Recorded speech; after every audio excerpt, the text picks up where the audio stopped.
राम राम जी। आत्म मंथन में आपका स्वागत है। अब हम मूलांक 4 वालों के बारे में प्रेडिक्शन कर लेते हैं। स्प्रेड क्या कहता है?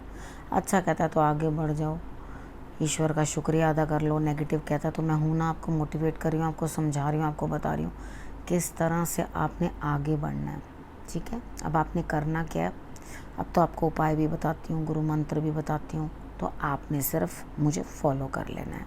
संडे की बात कर लेते हैं। संडे वाले दिन मुझे ऐसा लगता है यहाँ पे कुछ ना कुछ आपके लिए खतरा, कुछ ना कुछ परेशानी, यानी कि कुछ भी अच्छा नहीं लग रहा अंदर से।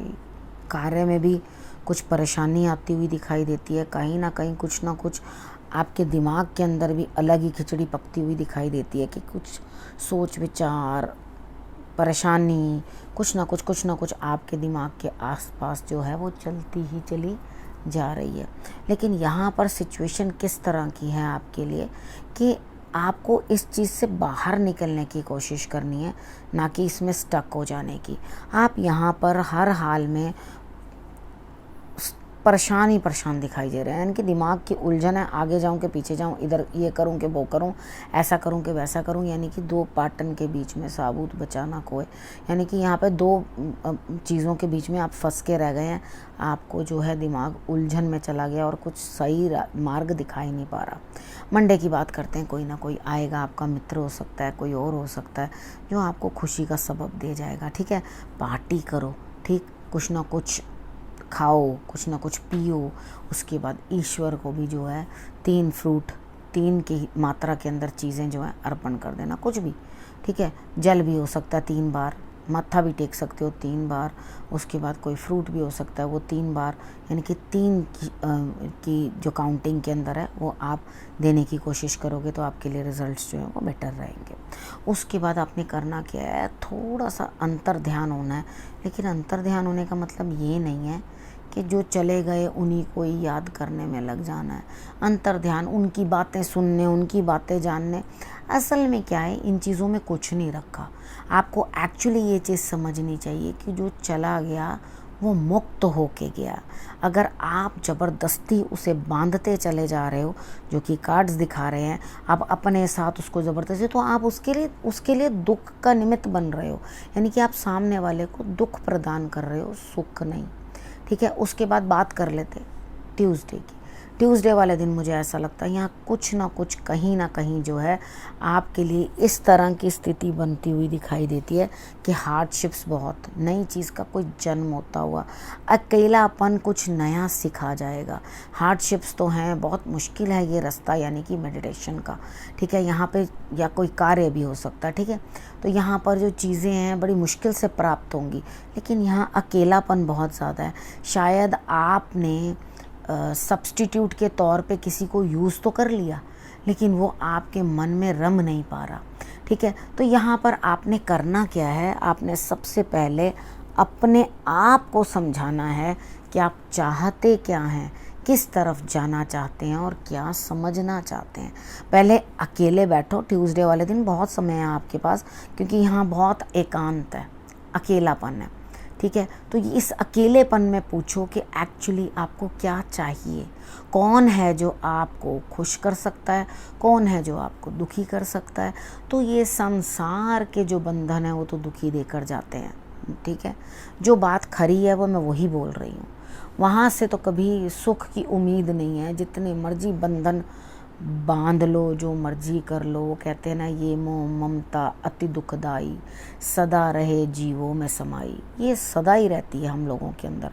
ठीक है, लेकिन ये चीज़ें दुखदाई हैं, हमारे लिए कोई सुख का वो लेकर नहीं आते। हम रोते हैं, कोसते हैं, अकेले बैठते हैं, अपने आप को जो है घुन की तरह गलाते रहते हैं। तो घुन की तरह गलाने के बजाय ईश्वर की तरफ ध्यान दो, वो आपको जो रास्ता दिखा पाएंगे वो कोई नहीं दिखा पाएगा।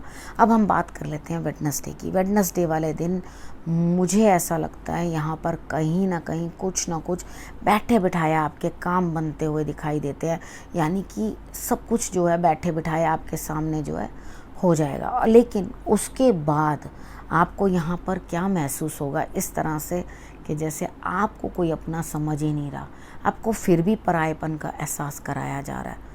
तो इट्स ओके, कोई बात नहीं। कभी कभी ऐसा भी होता है कि हम कितना भी किसी के लिए कर लें, सामने वाला हमें गैर बताकर चला जाता है, ठीक है। तो यहाँ दिक्कत नहीं, एक ही दिन की बात है, क्यों परेशान होना। अपने आप को उसी स्थिति पे रख के देखो, ठीक है। जिस तरह आपको दूसरे को अपनी बातें बताना कंफर्टेबल नहीं लगता, उसी तरह किसी और को भी नहीं लग रहा होगा, ठीक है। तो इस चीज़ को अगर इस तरह से समझ के चलोगे तो आप दुखी नहीं होगे। उसके बाद बात कर लेते हैं थर्सडे वाले दिन भी आपको लाभ होता हुआ दिखाई दे रहा है, यानी कि आपकी सोच से भी ज़्यादा जो है चीज़ आपको मिलती हुई दिखाई दे रही है। जिसमें भी आपने इन्वेस्ट किया या कुछ भी, फैमिली हो सकती है, हेल्थ हो सकती है, किसी भी चीज़ के अंदर जो है आपको ग्रोथ मिलती हुई दिखाई देगी और बेटरमेंट दिखाई देगी आपकी सोच से भी बढ़कर। उसके बाद बात करते हैं फ्राइडे की। फ्राइडे वाले दिन मुझे ऐसा लगता है यहाँ कहीं ना कहीं कुछ ना कुछ जो है आपके अपने बच्चों के लिए कार्य चल पड़ा है, परिवार के लिए कर रहे हैं, कोई भी चीज़ है, बदलाव आ रहा है, चीज़ों को समझ रहे हैं, ठीक है। देखो, जीवन अपना नहीं है, हम यहाँ पर सिर्फ जीवन काटने के लिए आए हैं। अगर ये समझ लोगे तो आगे बढ़ने में दिक्कत नहीं होगी, ठीक है। उसके बाद जीवन के अंदर जो है बदलाव भी उत्पन्न होने लगेंगे, ठीक है। जब आप कुछ नया सोचोगे ही नहीं, उस चीज़ में से निकलोगे ही नहीं, तो क्या कर पाओगे, ठीक है। उसके बाद बात करते हैं सैटरडे की।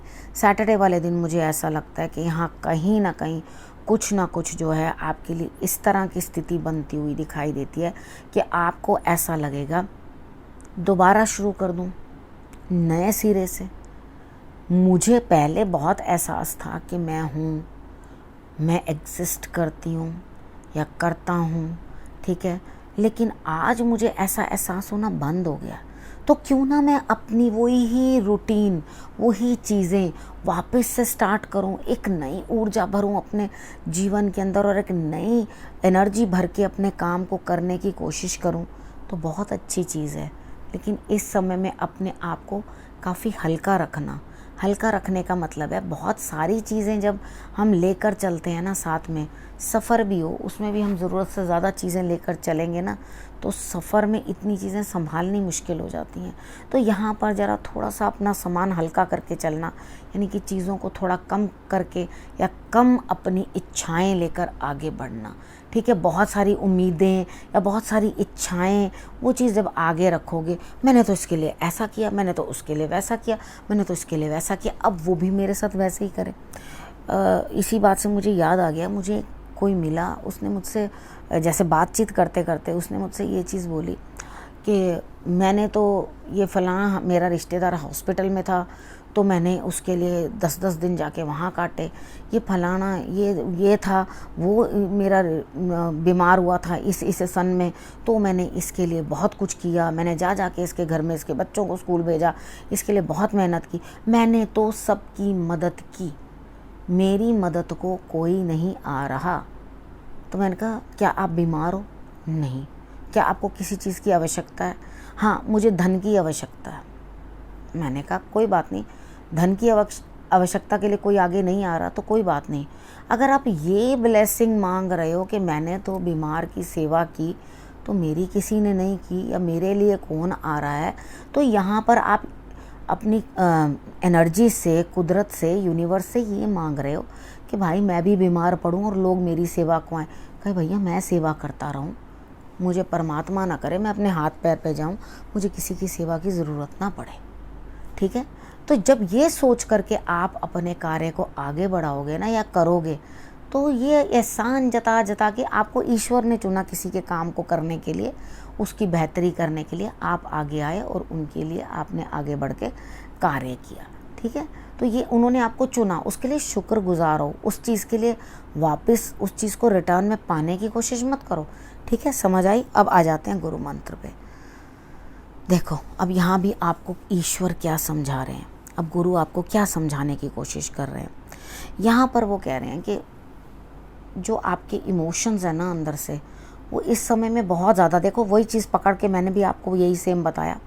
तो आपके इमोशंस बहुत ज़्यादा हाई रन कर रहे हैं, यानी कि बहुत ज़्यादा इस तरह से चल रहे हैं कि आप बहुत स्पीड में आगे बढ़ने की कोशिश। इमोशंस मतलब कभी माता की याद आ गई, कभी किसी की याद आ गई, कभी किसी की गलत की हुई बातों को देख के रोने लगे, कभी अच्छा देख के रोने लगी, कभी किसी चीज़ के ऊपर, यानी कि बहुत ज़्यादा जो है ना इमोशंस बहुत हावी हो रहे हैं ऊपर।